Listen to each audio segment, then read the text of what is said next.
Hey everyone, just wanted to give you a quick heads up. The second Global Product Owner Summit is coming soon. You can get all the details at bit.ly/Product Owner 2024. That's bit.ly/Product Owner 2024. And it's all lowercase, all one word. Oh, and stick with us until the end of the episode to know the dates and the tracks that we have for you in this year's summit. But for now, let's dive into today's episode. Hello, everybody. Welcome to our Team Tuesday this week with Joe Scherler. Hey, Joe. Welcome back. Hey, Vasco.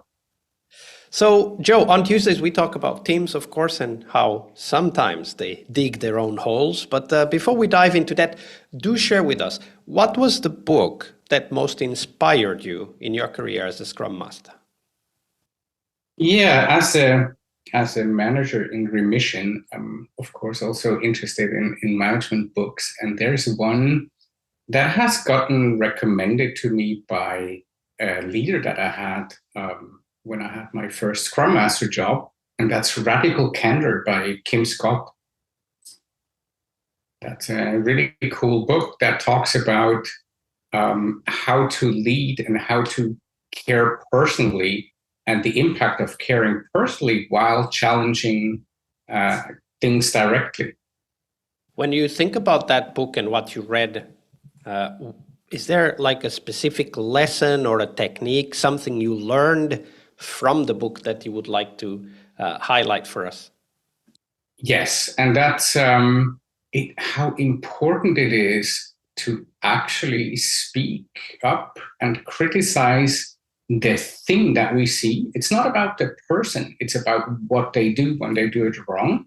Because by not telling it, we're doing them a disservice. But we shouldn't do it in a careless way. That's something that Kim Scott calls obnoxious aggression, but we should do that from a place of caring personally, really with compassionate candor. So we should give feedback from a position of caring, and Yes. Of course that I understand those words, but I would like to understand what those words mean for you, Joe. How do you show caring when you're giving feedback that might not necessarily be the most positive feedback? When applying that specifically, I tend to use a structure that's called SBI. That's situation, behavior, and impact. And then go one step further and ask the person, so as you did that or as that happened, what was your intention? Because I want to learn about what has happened for the person for them to do X. Yeah, and that's very important to understand the other side, right? Like to understand what might have driven someone to do something that in your eyes was either unexpected, maybe aggressive, and et cetera, et cetera. Mm-hmm. And that for me is actually quite critical tool for us to learn to empathize with other people.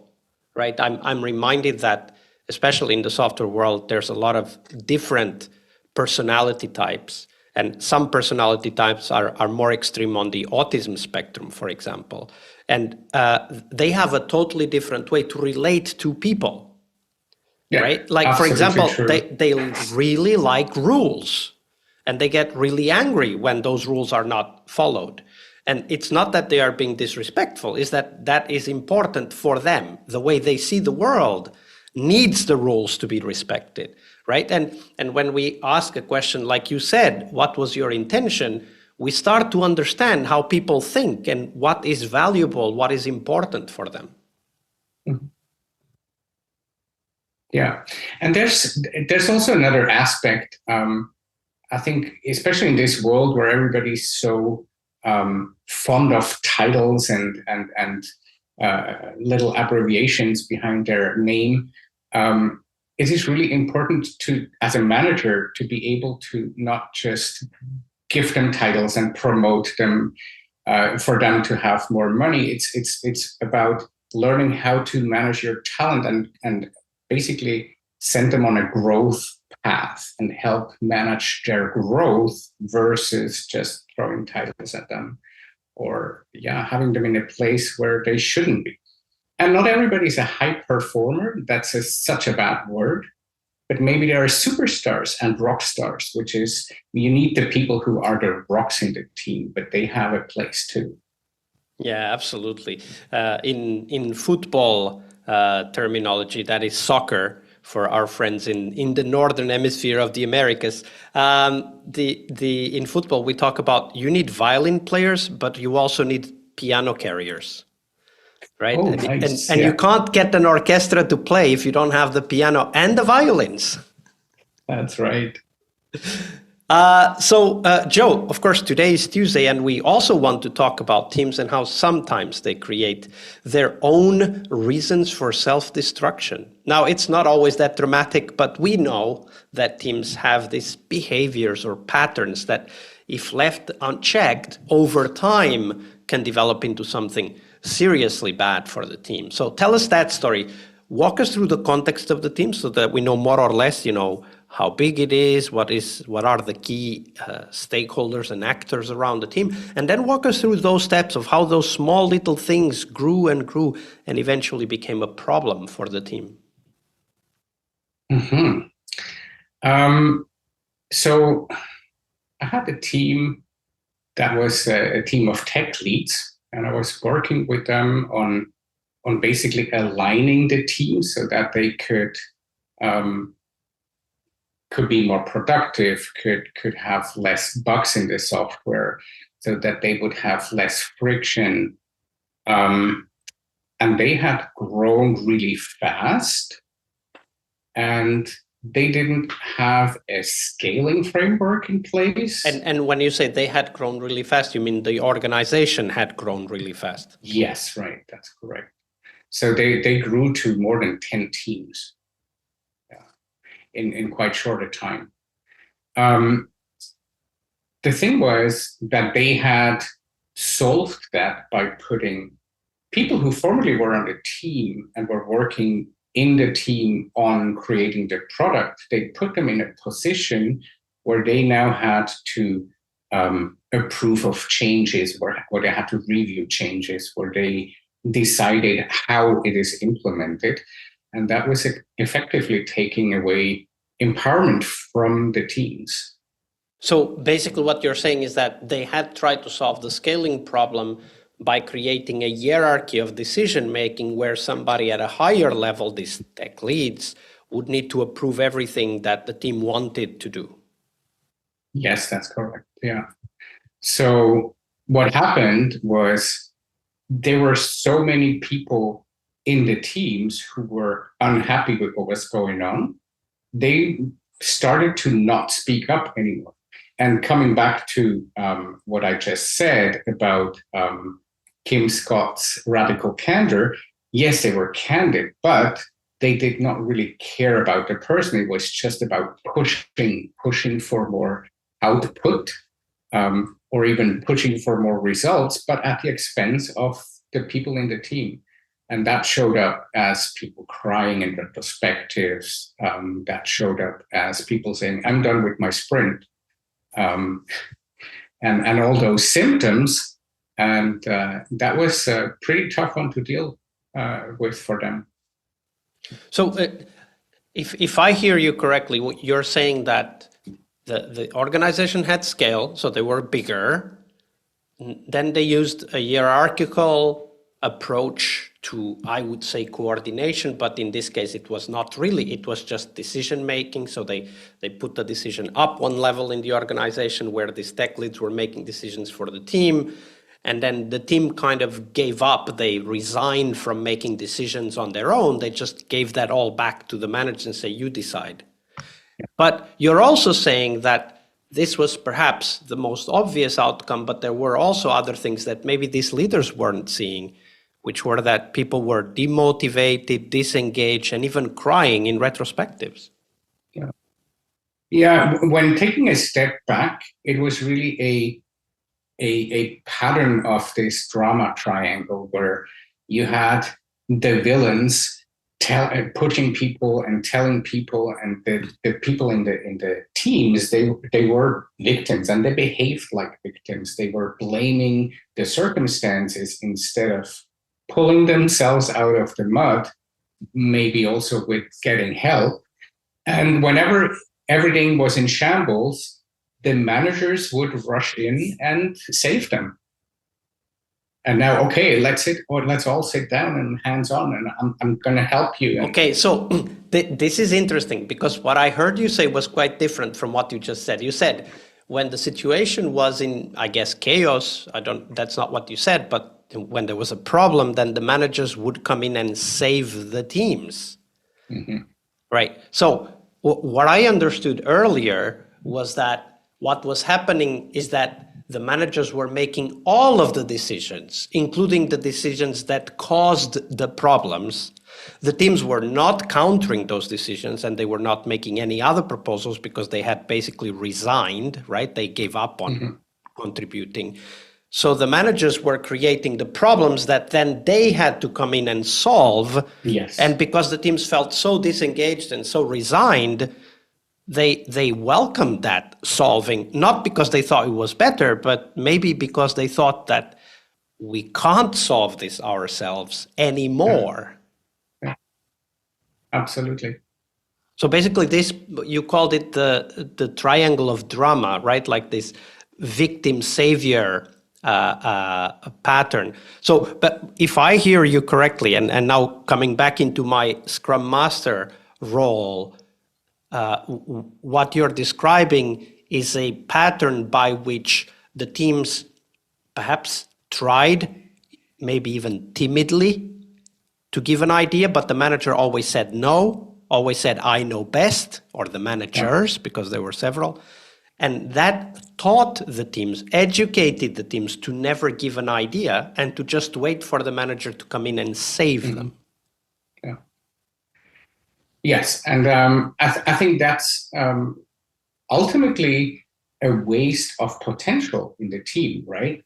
So if not just potential, if you ask me, but yes, potential for sure. Yeah. Well, it's potential is probably a good word to introduce a concept when talking to a manager, and I'm really used to say that word.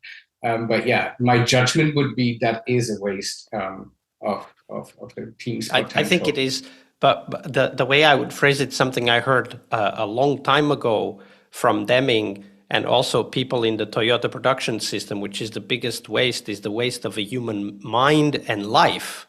And what that system created was literally the biggest waste possible, which is all team members were discouraged from bringing themselves, their thinking and their creativity to work. Yeah, that's true. And one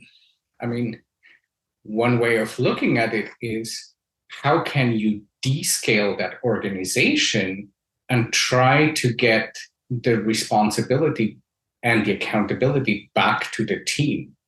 And do you have some ideas on how to do that? It's the tough conversation with the leader again. And maybe this time the conversation is a different one. It's about, hey, where is your comfort zone? Where is your comfort zone in delegating? Because it's about delegation of decision making. And in an agile team, we would wish for the delegation to be at the lowest responsible level in the organization. And that's at the front line for so many things that leaders, especially in an organization that grew fast, especially in a startup context, the leaders who have done the job, they think they know best. And it takes quite a while until they realize that, yes, they have 40 people. Those 40 people will learn 40 times as much in a day as they do, because it's 40 times 24 hours.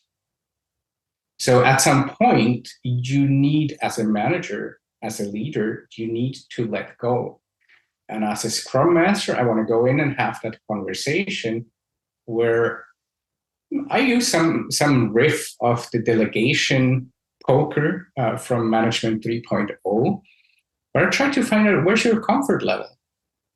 And now let's talk about where should that delegation level be for your team to be effective and for your team to be more productive and more independent and more self-managing? Yeah, and absolutely. how do you want to get them there? What do you need to do as your internal work? And what do you need to have a conversation about with the team? Yeah. The way I look at it is like taking that conversation and then turning it into, if you have 5 minds on a problem, you have 5 times more brain power to find a solution. If you only have 1 mind on the problem, no matter how skilled that mind might be, you still only have 1 mind on the problem. And this is a pattern that, of course, we all have witnessed in our organizations, where somebody thinks that they need to come up with a solution. And basically, that's not necessarily wrong. They might need to come up with a solution, but they don't need to do it alone. And when you take that loneliness and lonely decisions, then you're also effectively discouraging others from bringing their thinking into the problem, therefore preventing you, and in this case the leader, from achieving your potential. Because here's the thing that Scrum Masters know very well, that many leaders don't really realize, is that our potential is the team's potential. It's not ours as a person, it's the team's potential. And it is our job as leaders, whether Scrum Masters or managers or tech leads, it is our job to help the team reach that potential, because it reflects positively on us too. Yeah. And there's another riff to it. How about we think about finding and defining the problem as something that we should do together? Because if the managers come in and say, this is the problem, they might be wrong. They might only have a partial view of what the actual problem is. And that happens so often. That was a great story. Thank you for sharing, Joe. You're welcome. Thank you. Hi there, Agile friends. Thank you for sticking around and listening to the details of the Product Owner Summit, this year's global summit dedicated to a critical Scrum role, the Product Owner role, of course. We'll have some amazing keynotes and 4 tracks filled with first-hand stories and experiences for product owners to learn more about that critical Scrum role. The summit will take place between April 23rd and 25th, so book your calendars. There will be loads of sessions for you to attend. One of the keynotes will be Dave West, the product owner and CEO at Scrum.org, one of the largest Scrum organizations in the world. If you want to know more, check out the details at bit.ly/product owner 2024. That's all one word, all lowercase, bit.ly/product owner 2024. We will also have 4 tracks. The 4 tracks will cover cross-functional product ownership. That's track 1. As Pixar's Ratatouille said, not every idea can be a great idea, but a great idea can come from anywhere. And this quote emphasizes the importance of a product owner being open to all ideas, regardless of the source, and also challenges us to focus on getting good ideas from everywhere and involving the whole team in the product owner role and responsibilities. The second track is Designing Products for Growth, where we explore how to craft products ready for scalable growth, merging practical strategies with innovation. The idea here is to learn to design products for growth, whether it is sales or customer acquisition. The third track is Know Your Users, user-centric approaches for Agile development. In this track, we learn to master user-centric techniques in Agile development, to deeply understand customer needs and transform insights into meaningful UX designs that focus on engagement and satisfaction. This is a track ideal for innovation-focused Agile teams. And the fourth track, one of the most exciting tracks in my opinion, is product development with AI, ideas for product owners. Not only do we discuss about using AI in the products, but also AI for product owners to learn to make a bigger impact with the help of the AI tools that we already have. The Product Owner Summit will also present to you great opportunities to network with your peers. So get your ticket and join our Slack. You can get the ticket and join the Slack at bit.ly/Product Owner 2024. As always, we have free tickets and also the paid tickets that help to support this podcast. So check them out at bit.ly/Product Owner 2024. That's all lowercase, all one word, Product Owner 2024. I'll see you in the summit floor.